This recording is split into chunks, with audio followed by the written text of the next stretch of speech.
Welcome to Canadian Justice. I'm Christine Van Gyn. Have you ever been browsing on Amazon and seen what looks like a $20 version of a $2,000 purse? Or seen a celebrity post a picture of herself in a trendy designer dress only to see $15 versions of the same thing pop up for sale on your social media feed just a few days later? In fashion, dupes refer to items that closely imitate the design, look, or style of a more expensive or designer piece, but are sold at a much lower price. Now, they're not exact counterfeits because they typically don't use the brand's name or logo, but they mimic the aesthetics or trends popularized by high-end fashion labels. Are these legal? And when do dupes turn into knockoffs or counterfeits? What types of ethical questions do they raise? And what do some recent lawsuits tell us about the legal status of dupes? Here today to talk about this are two experts, Susan Scafidi, founder and director of the Fashion Law Institute, and intellectual property lawyer Elizabeth Dipchand. Thank you both so much for joining me today. Elizabeth, let's start with what the legal line is between a dupe and a counterfeit or a knockoff. Are these meaningful distinctions in law?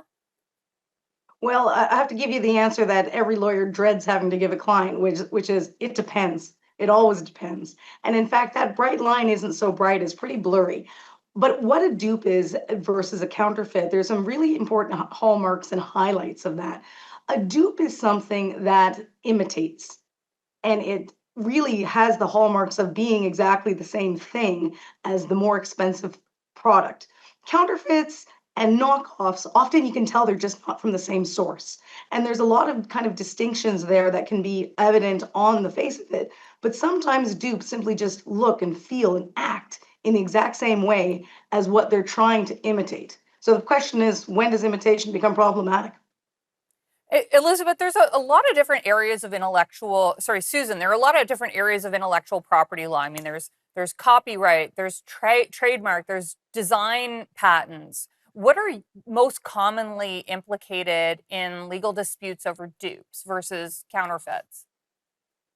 Sure, all areas of intellectual property law come to bear here, but we see trademarks most often. Trademarks are about, as you mentioned, those labels, those logos, and anything else that can tell the consumer where a product comes from. We see copyright occasionally in fashion, fabric prints, jewelry.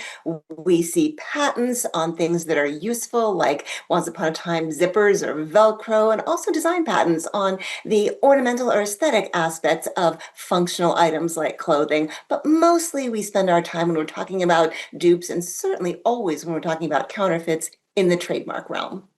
Now, Elizabeth, what can you tell me about some real world examples where there have been lawsuits over dupe creators? I know there's a lawsuit right now alleging where Lululemon is alleging that Costco has created a dupe of a Lululemon bra. What can you tell me about what that claim involves?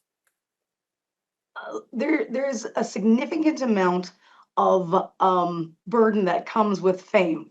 So when you see large organizations, they've had to contend with counterfeits for decades and decades and decades. This isn't necessarily new, but what's really interesting with this new Lululemon and Costco fight is that it's two behemoths going up against each other.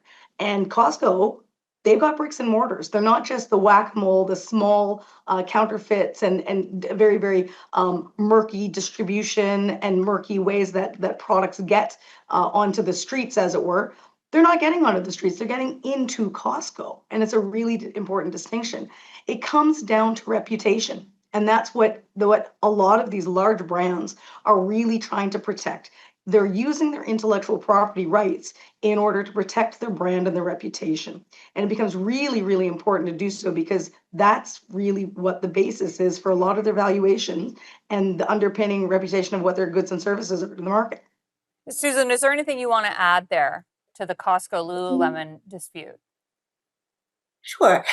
When Lululemon brought this action, I imagine a whiteboard with all of the areas of intellectual property and the lawyers trying to figure out how many claims they could possibly squeeze into one lawsuit. There are a dozen different claims. They involve warm-up jackets. They involve men's trousers. They involve trademarks and patents. They involve it within the trademark realm. They involve some of the design aspects of the garment that are very distinctive, but also some words like scuba or the name of the color, Tidewater Right. teal.